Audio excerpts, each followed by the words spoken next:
Good morning my dear students.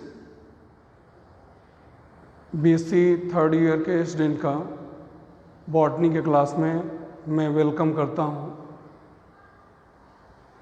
Students, हम लोगों ने पिछली कक्षाओं में उत्तक संवर्धन के बारे में पढ़ा था, प्रोटोप्लास्ट संवर्धन के बारे में, प्रोटोप्लास्ट कल्चर के बारे में पढ़ा था। आज हम लोग जिस टॉपिक के बारे में चर्चा करने जा रहे हैं वह है स्टोमेटल इंडेक्स, जिसे हम रंध्रीय सूचकांक कहते हैं। तो क्या होता है स्टोमेटल इंडेक्स या रंध्रीय सूचकांक? हमने जैसा पिछली कक्षाओं में पढ़ा था कि रंध्र या स्टोमाटा जो होते हैं वह बाह्य त्वचा एपिडर्मिस में पाए जाते हैं। तो पत्तियों की जो बाह्य त्वचा होती है, जिसे हम एपिडर्मिस भी कहते हैं, वहाँ रंध्र पाए जाते हैं, सूक्ष्म रंध्र पाए जाते हैं। और रंध्र का मुख्य काम होता है आपका जल का जलवाष्प के रूप में उत्सर्जन करना, और दूसरा जो होता है गैस का विनिमय करना। तो अगर हम पत्तियों की आंतरिक संरचना देखते हैं तो सबसे ऊपर जो कोशिकाओं का समूह पाया जाता है उसे हम बाह्य त्वचा या एपिडर्मिस कहते हैं। बाह्य त्वचा या एपिडर्मिस कहते हैं। और यहाँ बाह्य त्वचा कोशिकाओं के बीच क्या होता है, आपके रंध्र उपस्थित होते हैं, स्टोमाटा उपस्थित होते हैं। तो रंध्र जो होते हैं उनकी संख्या क्या होती है? विभिन्न प्रकार की पत्तियों, विभिन्न प्रजाति की पत्तियों में भिन्न भिन्न होती है। तो प्रति इकाई क्षेत्रफल में जितना स्टोमाटा हो, जितना रंध्र की संख्या हो, उसे स्टोमेटल नंबर या रंध्रीय संख्या कहते हैं। रंध्रीय संख्या, रंध्रीय संख्या क्या होती है? रंध्रीय संख्या प्रति इकाई क्षेत्रफल में, प्रति इकाई क्षेत्रफल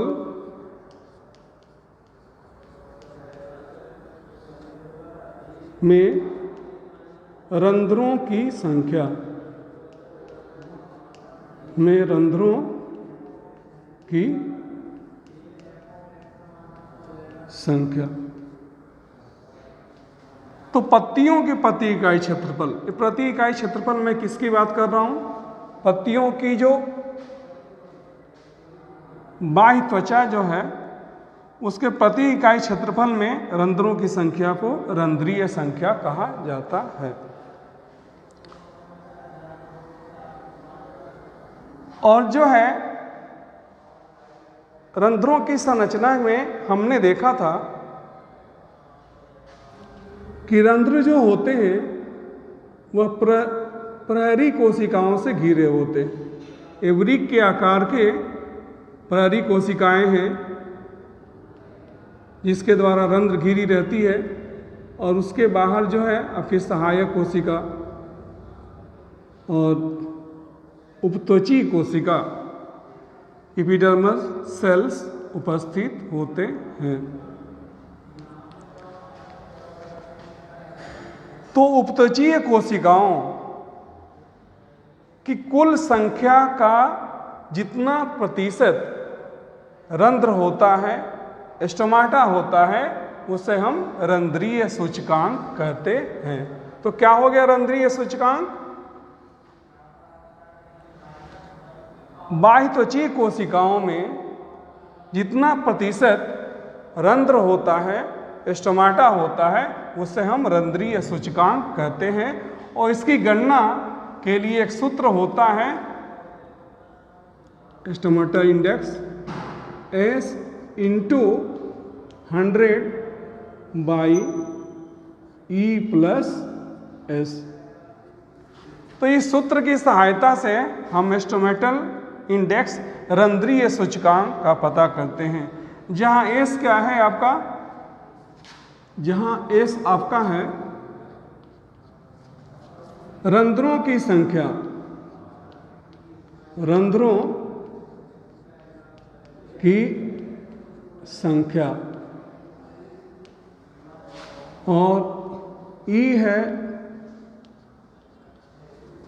बाह्य त्वचीय कोशिकाओं की संख्या, बाह्य त्वचीय कोशिकाओं की संख्या, कोशिकाओं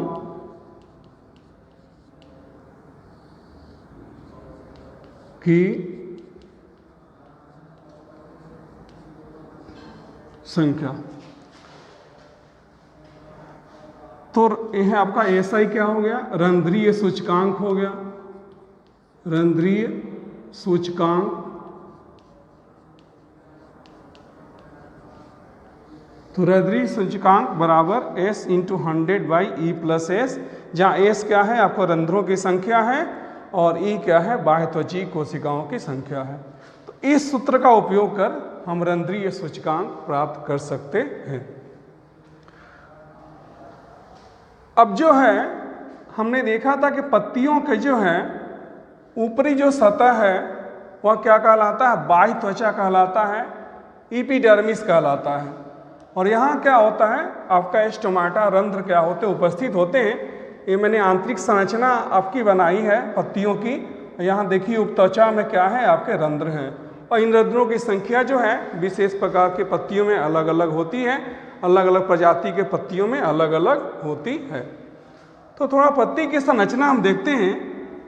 तो पत्ती का जो भाग तना से जुड़ा हुआ रहता है उसे हम क्या कहते हैं, पर्णवृंत कहते हैं। इसे हम इस तरीके से भी कह सकते हैं कि पत्तियां तने से जिस भाग से जुड़ी हुई होती है उसे पर्णवृंत कहते हैं।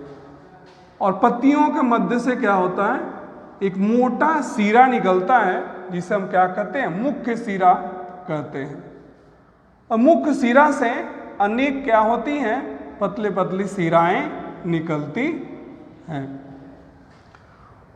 तो हम अब चर्चा करेंगे सिरा विन्यास के बारे में, वेनेशंस के बारे में। तो जैसा आप देख रहे हैं कि मुख्य सिरा जो पत्ती के लगभग मध्य में होता है और उससे अनेक छोटी छोटी सिराएं निकलती हैं। तो तने से जो पत्तियों को संवहन ऊतक प्राप्त होता है, पत्तियों से, तने से पत्तियों को जो संवहन ऊतक प्राप्त होता है वह सिराओं के रूप में प्राप्त होता है। किसके रूप में प्राप्त होता है, सिराओं के रूप में प्राप्त होता है। और यह सिराएं संवहन ऊतक ग्रहण करती है और संवहन ऊतक में आपका जाइलम तथा फ्लोएम पाया जाता है। तो आप जो भी देख रहे हैं, यहाँ मध्य सिरा है, यहाँ सिराएं हैं छोटी छोटी, उनमें क्या है, जाइलम तथा फ्लोएम है।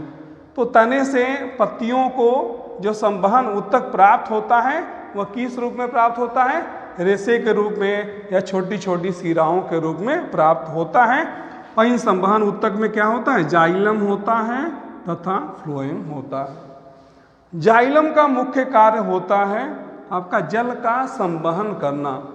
जड़ से आपके पौधों के विभिन्न भागों में, प्ररोह के विभिन्न भागों में जल का संवहन जाइलम के द्वारा होता है तथा प्रकाश संश्लेषण क्रिया के पश्चात जो पत्तियों में भोजन का निर्माण होता है उस निर्मित भोजन का संवहन पादपों में फ्लोएम के द्वारा होता है। तो जाइलम के द्वारा जल का संवहन और फ्लोएम के द्वारा प्रकाश संश्लेषण द्वारा निर्मित खाद्य पदार्थ जो कार्बनिक रसायन होते हैं उनका संवहन होता है। और पौधों की विभिन्न कोशिकाओं को भोजन प्राप्त होता है, उनसे ऊर्जा प्राप्त करते हैं और विभिन्न प्रकार की जैविक क्रियाओं को संपन्न करते हैं। तो आइए हम देखते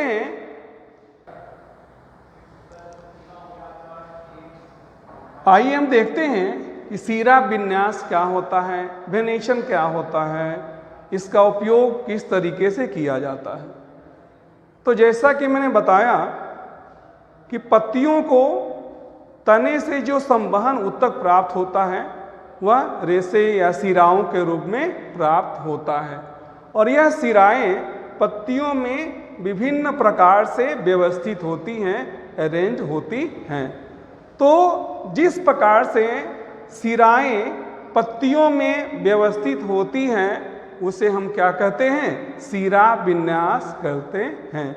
या सीरा का वितरण जिस प्रकार से पत्तियों में होता है, सिराओं का डिस्ट्रीब्यूशन जिस प्रकार से पत्तियों में होता है उसे हम क्या कहते हैं, सीरा विन्यास कहते हैं।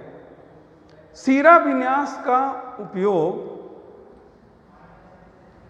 पत्तियों को पहचानने में किया जाता है कि एक बीजपत्री पादप की पत्तियां हैं या द्विबीजपत्री पादप की पत्तियां हैं, क्योंकि ऐसा अध्ययन किया गया है कि एक बीजपत्री पत्तियों में सीरा विन्यास अलग प्रकार का होता है, अलग किस्म का होता है, तथा द्विबीजपत्री पत्तियों में सीरा विन्यास अलग प्रकार का होता है। तो सीरा विन्यास हो गया आपका सिराओं की जो व्यवस्था होती है, सिराओं का जो वितरण होता है पत्तियों में, उसे सीरा विन्यास। अब सीरा विन्यास को मुख्यतः दो भागों में बांटा गया है, जालिका रूपी सीरा विन्यास तथा समानांतर सीला विन्यास। जालिका रूपी सीरा विन्यास में सिराएं जो है वह क्या होती है, एक या एक से अधिक बार क्या होती हैं, विभाजित होती हैं। तो जब सिराएं अनेक बार विभाजित होती हैं और जाल रूपी संरचना का निर्माण करती हैं तो इसे क्या कहा जाता है, जालिका रूपी सीरा विन्यास कहा जाता है। जैसे देखें आप, एक पत्ती है, इसका क्या है, ये मध्य सिरा है और यहाँ से अनेक सिराएं निकली हुई हैं, और यह सिराएं क्या होती हैं, पुनः क्या होती हैं, विभाजित होती है और विभाजित होकर आपका क्या होता है, एक जाल रूपी संरचना का निर्माण करती है। तो जाल रूपी संरचना के निर्मित होने के कारण इसे क्या कहा जाता है, जालिका रूपी सीरा विन्यास कहा जाता है। ये मध्य सिरा है और यहाँ से सिराएं जो है अनेक छोटी छोटी सिराओं में विभाजित है। अब जालिका रूपी सीरा विन्यास जो है यह दो प्रकार का होता है, एक सिरीय या बहुसिरीय। अब एक सिरीय जालिका रूपी सीरा विन्यास में क्या होगा, एक ही आपका मुख्य सिरा होगा। यहाँ देखिए एक ही मुख्य सिरा है। तो जालिका रूपी सीरा विन्यास जिसमें मुख्य सिरा एक ही होता है उसे क्या कहा जाता है, एक सिरीय कहा जाता है, एक सिरीय कहा जाता है। जैसे आपका देखें, ये मुख्य सिरा है और इससे क्या है, अनेक सिराएं क्या हुई है, निकली हुई है, अनेक सिराएं निकली हुई है। तो इसे क्या कहते हैं, एक सिरीय सीरा विन्यास, बहुसिरीय सीरा विन्यास।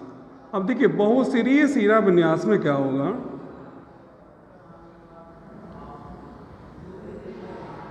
आपका जो है एक से अधिक क्या होता है, मुख्य सिराएं होती है। देखिए मोटी मोटी धारियां जो हैं वो क्या है, एक से अधिक है। अब इन धारियों से क्या होता है, अनेक क्या होता है, सिराएं निकलती हैं, अनेक सिराएं क्या होती है, निकलती हैं।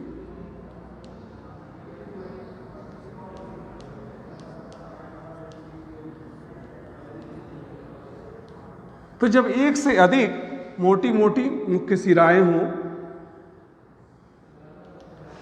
और यह जालिका रूपी संरचना का निर्माण करती हो तो इन्हें क्या कहा जाता है, बहुसिरीय कहा जाता है। यहाँ देखिए एक सिरी में आपका एक ही जो है मोटा सिरा है और इससे अनेक सिराएं निकलती हैं जो विभाजित होते जाती हैं। बहुसिरी में क्या होता है, एक से अधिक क्या होती है, मोटी मोटी सिराएं निकलती हैं और यह क्या होती हैं, पुनः विभाजित होते जाती हैं और जालिका रूपी संरचना का निर्माण करती हैं। अब यह जो है बहुसिरी जो होता है दो प्रकार का होता है, अपसारी तथा अभिसारी। बहुसिरीय अपसारी जालिका रूपी सिरा विन्यास में क्या होता है,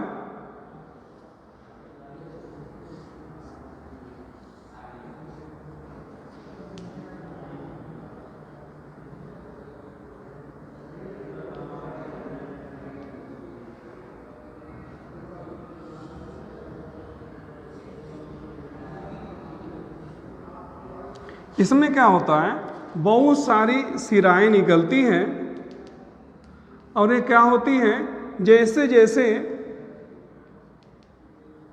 पत्तियों के किनारे की ओर बढ़ती हैं या फैलती जाती हैं, तो वैसी सिराएं जो पत्तियों के किनारे का स्पर्श करती हैं तथा दूर होते जाती हैं उन्हें अपसारी कहा जाता है। और अभिसारी में क्या होता है,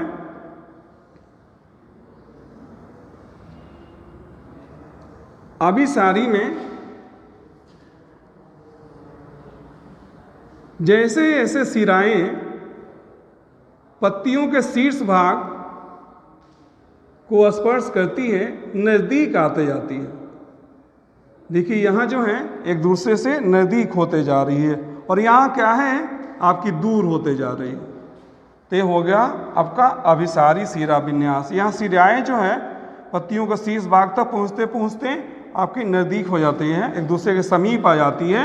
और अब सारी में क्या हो जाता है कि अपने से पत्तियों के जो आपके जो पत्तियों का जो सिरा जो बाहरी भाग है उससे क्या हो जाता है, किनारे भाग से क्या होती है, दूर होते जाती है। तो ये अपसारी हो गया अभिसारी। अब आइए हम बात करते हैं समानांतर सिरा विन्यास का। तो समानांतर सिरा विन्यास जो होता है उसमें क्या होता है, आपकी सिराएं जो हैं एक दूसरे से क्या होती हैं, समानांतर, एक दूसरे के समानांतर निकलती हैं और यह पुनः जो है सिराओं में विभाजित नहीं होती है। तो इस प्रकार के सिरा विन्यास को क्या कहते हैं, समानांतर सिरा विन्यास कहते हैं। यह दो प्रकार का होता है, एक सिरीय होता है, बहुसिरीय होता है। और बहुसिरीय में भी दो प्रकार का होता है, अपसारी तथा अभिसारी। तो ये मैंने संरचना बनाई है एक सिरीय जालिका रूपी सिरा विन्यास की, और यहाँ बहुसिरीय जालिका रूपी सिरा विन्यास है, और आपका ये समानांतर सिरा विन्यास है। तो समानांतर सिरा विन्यास में हम क्या देखते हैं कि सिराएं एक दूसरे के समानांतर क्या होती हैं, निकलती हैं। अब जालिका रूपी सिरा विन्यास जो है यह किसका लक्षण है, द्विबीजपत्री पादपों में पाया जाता है। किस में पाया जाता है, द्विबीजपत्री पादपों में पाया जाता है। जालिका रूपी सिरा विन्यास किस में पाया जाता है, द्विबीजपत्री पादप, द्विबीजपत्री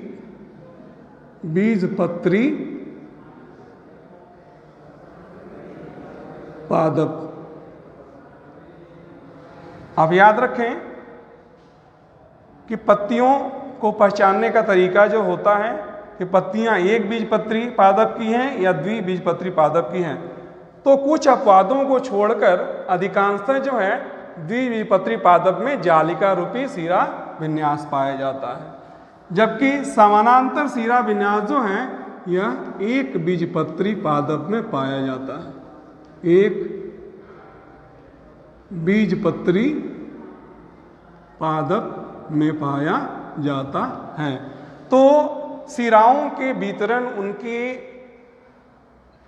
व्यवस्थित तरीके को जानकर हम पता कर सकते हैं कि पत्तियां जो हैं एक बीजपत्री पादप की हैं या द्विबीजपत्री पादप की है, क्योंकि एक बीजपत्री पादप में समानांतर शिरा विन्यास पाया जाता है और द्विबीजपत्री पादप में जालिका रूपी शिरा विन्यास पाया जाता है। तो हमने आज अध्ययन किया रंध्रीय सूचकांक स्टोमेटल इंडेक्स के बारे में, और फिर हमने चर्चा की एक बहुत ही महत्वपूर्ण बिंदु पर जिसे शिरा विन्यास कहते हैं। तो स्टूडेंट्स, हम अगली कक्षा में नए टॉपिक के साथ मिलते हैं। तब तक के लिए all the best, thank you, धन्यवाद। थोड़ा सा इमेज बड़ा आएगा ना तो अधिक क्लियर हो।